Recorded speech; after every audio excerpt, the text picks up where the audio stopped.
A silent arrival, the edge of Zephyrian space had always been quiet. Trade routes hummed with cargo vessels. Patrol ships maintained lazy orbits around mining stations. And the vast emptiness between stars held nothing more threatening than the occasional asteroid cluster. Admiral Kekstar had commanded this sector for 12 cycles, and the biggest excitement he'd faced was a smuggler trying to avoid customs inspection. That changed when the sensors screamed, "Admiral!" Navigator Thex's voice cracked across the bridge. Of the ZFS Windcutter. Unknown contact, bearing 2-7-Mark-15. It's massive, sir. Kekstar's 4 eyes focused on the tactical display. What he saw made his blue-scaled skin pale to gray. The object measured nearly 3 kilometers. In length, its hull a dark metallic surface that seemed to absorb light rather than reflect it. No running lights, no identification beacons, no response to hailing frequencies. Classification? Kekstar demanded. Unknown, sir. The design doesn't match any vessel in our databases. Not Zephyrian, not Corvin, not even those old hegemony warships. From the border conflicts. The bridge fell silent, except for the steady hum of life support systems. Every Zephyrian officer stared at the massive shape drifting through their space like a sleeping giant. It moved with purpose, but without haste, following a trajectory that would take it past 3 inhabited systems. Signal the fleet, Kekstar. Ordered. All available ships to form defensive positions. Yellow alert across all stations. Within minutes, 18 Zephyrian vessels had formed a loose perimeter around the unknown craft. Destroyers, cruisers, and the flagship carrier Stormwing took positions that would allow them to respond to any threat. Their weapons remained powered. Down, but every captain had their finger hovering over the activation controls. Aboard the mysterious vessel, Captain Elena Vasquez stood calmly on the bridge of the U.E.'s Leviathan. Her dark hair was pulled back in a regulation bun, and her brown eyes studied the alien fleet with professional interest rather than concern. Around her, the bridge crew continued their duties with the quiet efficiency that marked human space. Operations. 18 contacts confirmed, reported Commander Marcus Torres, her first officer. They're maintaining distance, but clearly in defensive formation. Expected, Elena replied. Dr. Chun, any progress on their communication protocols? Doctor. Sarah Chun looked up from her console, frustration evident on her Asian features. I'm picking up dozens of different frequencies, Captain. They're broadcasting in at least 6 different formats. It's like they're throwing every communication method they have at us and hoping something sticks. Elena nodded. The Leviathan had been monitoring Zephyrian communications for months during their approach to this sector, but interception was very different from establishing two-way contact. The human ship had translation matrices for 47 known languages, but the Zephyrian dialects were entirely new. Keep working on it, Elena said. Torres, take us to 1/4 impulse. I want to show them we're not in a hurry. The Leviathan's massive form began to slow, its momentum gradually decreasing as it approached the alien formation. To the Zephyrians, this looked like preparation for an attack. To the humans, it was simply good manners. Admiral Kekstar watched the readings with growing alarm. It's slowing down. Why would it slow down unless it's preparing to engage? Finished his tactical officer. Should we power weapons, Admiral? Kekstar's claws clicked against his command chair. Every instinct told him to defend his territory, but something about the unknown vessel's behavior felt wrong for an attack. It wasn't deploying smaller craft, wasn't charging weapons, wasn't even scanning them with targeting sensors. Hold position, he decided, but ready all weapons. If that thing so much as sneezes in our direction, I want full power to forward. Batteries. The tension stretched across both fleets like a taut cable. Human sensors detected the power buildup in Zephyrian weapon systems. while Zephyrian sensors tried desperately to penetrate the Leviathan's hull and determine its capabilities. Neither side found what they were looking for. Dr. Chun suddenly straightened at her station. "Captain, I think I've got something. They're using prime number sequences in their mathematical transmissions. If I can build a response using the same pattern." Her fingers flew across the console as she constructed a simple mathematical greeting. The basic principles of mathematics were universal, and if she could establish that foundation, language might follow. The transmission went out on multiple frequencies, a simple pattern of prime numbers followed by basic arithmetic. On the Zephyrian flagship, Communications Officer Vexau blinked all 4 eyes in surprise. "Admiral, we're receiving a response.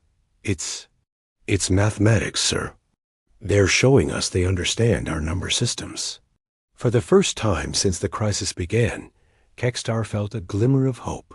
Hostile forces didn't typically start conversations with math lessons. Send back the next sequence in the pattern.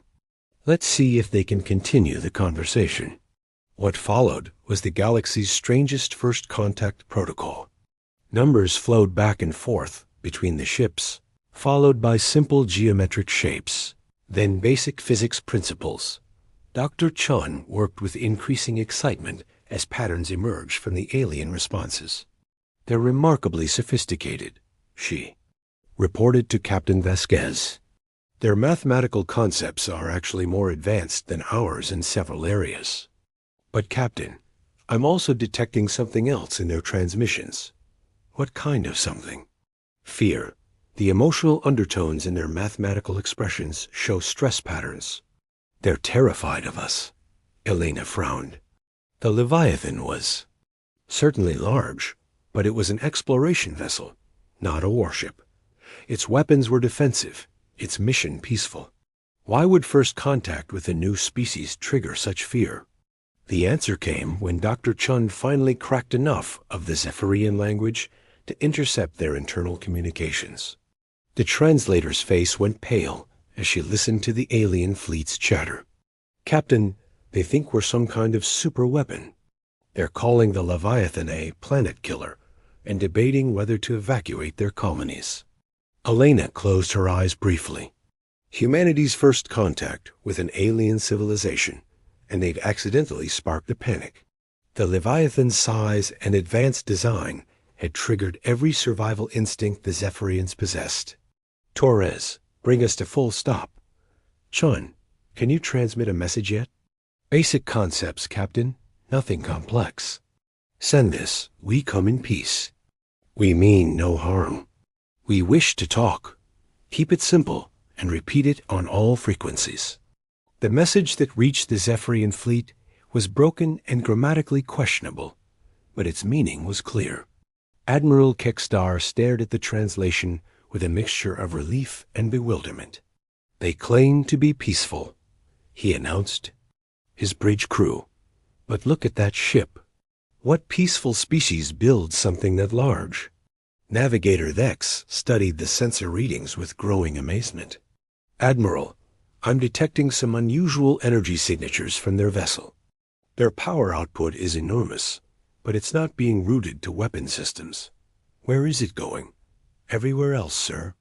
Their life support systems are operating at power levels that could sustain a small city.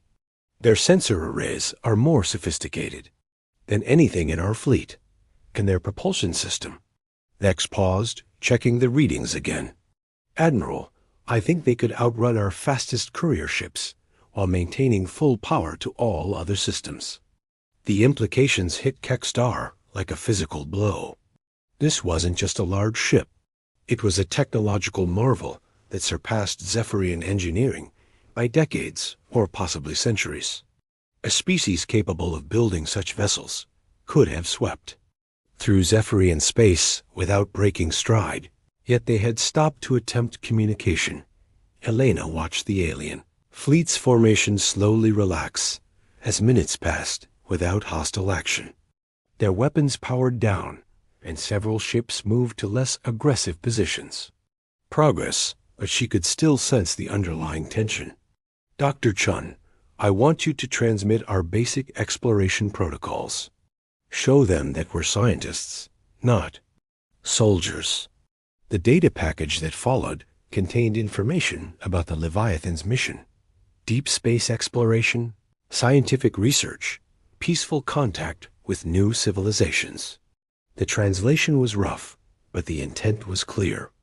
The massive vessel that had terrified an entire sector was nothing more than humanity's attempt to reach out to the stars. Admiral Kekstar read the transmission 3 times before he believed it. They're explorers? They built a ship the size of a moon to explore space. It appears so, Admiral, Vexaha confirmed. They're also transmitting technical specifications. Sir, their ship carries enough supplies for a crew of 8,000 on a mission lasting 50 years. The bridge fell silent as the implications sank in. Humanity wasn't planning quick raids or conquests. They were prepared for decades of peaceful exploration, carrying everything they needed to survive in the void between stars. It was an approach to space travel that spoke of patience, planning, and resources on a scale the Zephyrians had never imagined. Asterisk. But as the initial fear began to fade, new questions emerged. How had humanity developed such advanced technology in apparent isolation? Where had they come from? And most importantly, what did they want from the Zephyrian Trade Federation? Captain. Vasquez sensed the shift in the alien fleet's posture as clearly as if she could read their minds. Fear was giving way to curiosity, and curiosity was the foundation of all successful first contacts. But she also understood that this moment was delicate. One wrong move could shatter the fragile peace between their species. Torres, I want a full diagnostic of all our systems. If we're going to be humanity's ambassadors to these people, we need to make sure we don't accidentally intimidate them with a routine maintenance cycle. Understood, Captain. Though I have to ask, what if they want proof of our peaceful intentions? Elena smiled grimly. Then we'll give them the one thing that universal translates across all species, Marcus. We'll show them human compassion. Understanding through strength. The breakthrough came in the form of music. Dr. Chun had been struggling with the complexities of Zephyrian emotional expression when she decided to try a different approach. Instead of words, she transmitted a simple melody, Batch's air on the G string converted to mathematical frequencies. The response from the alien fleet was immediate and unmistakable. Wonder. Captain, they're sending back musical patterns of their own, Chun reported, her voice filled with excitement. It's beautiful, like wind through crystal caves. And Captain, I'm detecting something else. Joy. Pure, unrestricted joy. Elena felt her own spirits lift. Music had always been humanity's universal language, and apparently that universality extended beyond Earth. Keep the cultural exchange going, Doctor. Torres, what's our status with the alien fleet? They've moved into a more relaxed formation, Captain. Still cautious, but not hostile. I'm reading increased communication traffic between their ships. I think they're debating their next move. Admiral Kekstar was indeed debating, though the discussion on the Zephyrian flagship had moved far beyond simple military tactics. The strange humans had shared music, mathematical principles, and basic scientific concepts. Their massive ship continued to drift peacefully through space, making no aggressive moves despite its obvious technological superiority. What do we know about their homeworld? Kekstar asked his science officer. Based on their biological needs and ship specifications, they appear to come from a planet with gravity approximately 1.2 times our standard, with an oxygen-nitrogen atmosphere. Their technology suggests they've been spacefaring for several centuries, possibly longer. Navigator Vex looked up from her station with confusion written across her scaled features. Admiral, that doesn't make sense. We've mapped every system. Within 500 light years of here. There's no planet matching those specifications with signs of advanced civilization. The implications sent a chill through the bridge. If humanity came from beyond their known space, how far had they traveled? To reach Zephyrian territory? And how many other civilizations might exist in the vast unknown regions of the galaxy? Aboard the Leviathan, Captain Vasquez was asking similar questions about her new neighbors. The Zephyrians appeared to be a peaceful trading civilization, their ships designed for commerce rather than warfare. But their defensive formations were well coordinated, suggesting they'd faced external threats before. Dr. Chun, can you ask them about other species in this region? I want to know what kind of neighborhood we've wandered into. The exchange that followed revealed a complex political landscape. The Zephyrian Trade Federation shared space with 4 other major civilizations, along with dozens of smaller independent systems. Most relationships were peaceful, but piracy was a constant problem, and border disputes occasionally flared into brief conflicts. They seemed surprised that we don't already know about local politics, Chen reported. I think they assume any species capable of building ships, like the Leviathan, must have been observing them for some time. Elena considered this. In truth, humanity had been monitoring various alien civilizations for decades, but always from a distance. The Leviathan's mission was their first attempt at direct contact. Perhaps it was time to share that information. Transmit our first contact protocols and a basic history of human space exploration.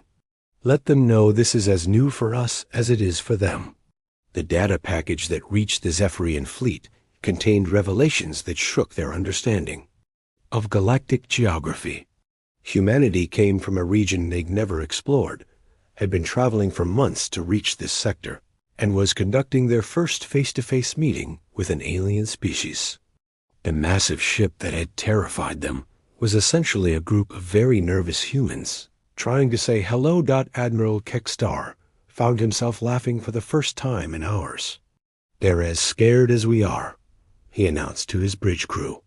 Look, at this transmission, they're practically apologizing for frightening us. The mood throughout both fleets began to shift as understanding replaced fear. But that fragile peace was shattered when long-range sensors detected new contacts approaching at high speed. Captain, we have multiple boogies incoming, Commander. Torres reported. Fast attack ships, configuration unknown. They're not broadcasting identification codes. Dr. Chun intercepted urgent communications from the Zephyrian fleet. Captain, Admiral Kekstar is transmitting warnings about pirates. Apparently, this sector has been plagued by raiders for months. Elena's expression hardened. Humanity's first contact was about to be interrupted by criminals, and she refused to let that stand. Torres, bring us to battle stations. But keep our weapons powered down for now. I want to see how this plays out. The pirate fleet consisted of 12 fast attack ships, their hulls painted in the aggressive blacks and reds favored by raiders throughout the galaxy. They moved in perfect formation, clearly experienced in attacking merchant convoys and lightly defended systems. Admiral Kekstar faced an impossible choice. His ships could handle the pirates in a straight fight, but not while protecting his position near the unknown human vessel. If he moved to intercept the raiders, he'd have to abandon his monitoring of the Leviathan. If he stayed, the pirates might interpret the human ship as a target of opportunity. Signal the fleet, he ordered. Form defensive screen around the human vessel. We will not allow first contact to be disrupted by raiders. The Zephyrian ships moved with practiced efficiency, their formation designed to protect both their new human contacts and the nearby civilian shipping lanes. But as the pirates closed distance, it became clear that the defenders were outnumbered and outgunned. Captain Vasquez watched the tactical display with growing concern. The Zephyrians were willing to risk their lives to protect her ship, even though they'd known humans for less than 6 hours. That level of courage and honor demanded a response. Torres, bring all defensive systems online. Chun, transmit to Admiral. Kekstar, we stand with you.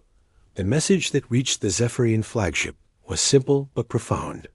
The mysterious humans, despite having no obligation to involve themselves in local conflicts, had chosen to stand alongside their new allies.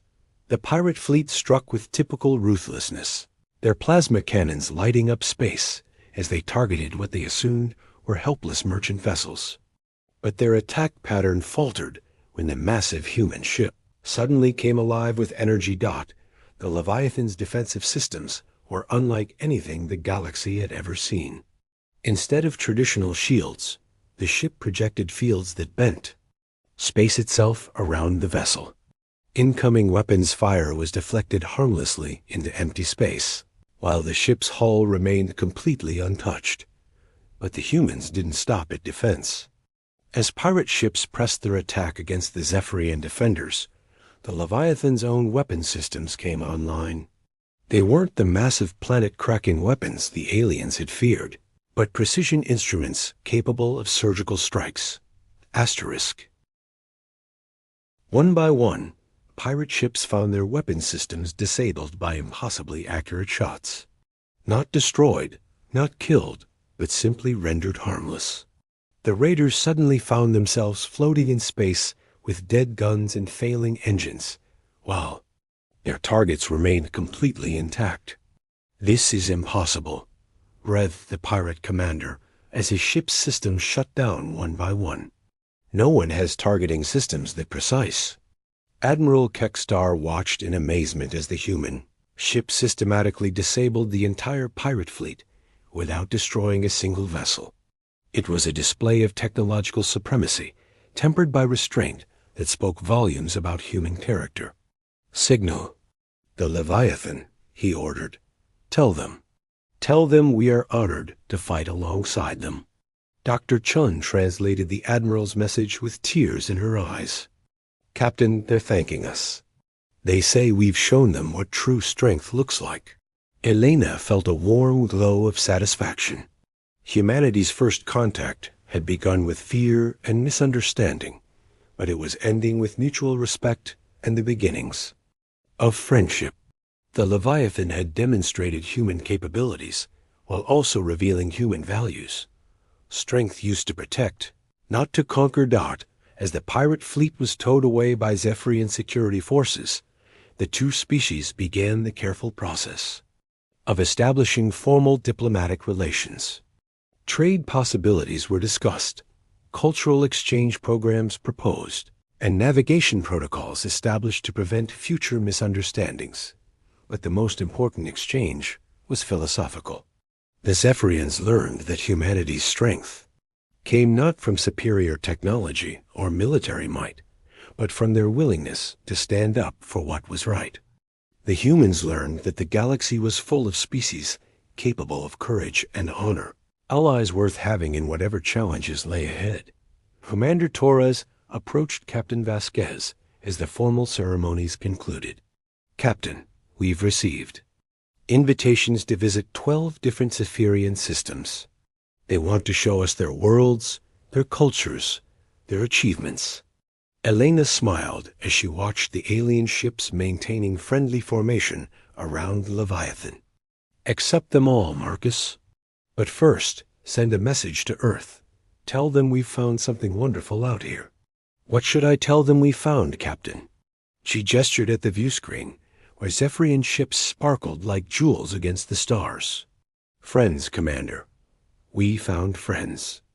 As the combined fleet moved toward the first of many joint destinations, neither species realized they were being observed. Deep in the shadows between stars, ancient sensors recorded everything that had transpired. The humans had revealed themselves. At last, and other powers in the galaxy were taking notice. The age of human isolation was ending, but the age of human responsibility was just beginning. And somewhere in the vast darkness of space, something that had slept for millennia began to stir, drawn by the energy signatures of ships that shouldn't exist and the promise of conflict on a scale the galaxy hadn't seen for eons, but for now. In this moment, two species had found each other across the infinite void and chosen friendship over fear. It was a small victory, but in a universe filled with darkness, even small lights were worth celebrating. The Leviathan and its escorts disappeared into hyperspace, carrying hopes for a brighter future and the first fragile bonds of interstellar alliance. Behind them, space returned to its eternal silence, but it was a different silence now. It was the quiet that comes before new chapter begins, pregnant with possibility and promise. Humanity had announced its presence to the galaxy, not with conquest or threat, but with an extended hand and an open heart.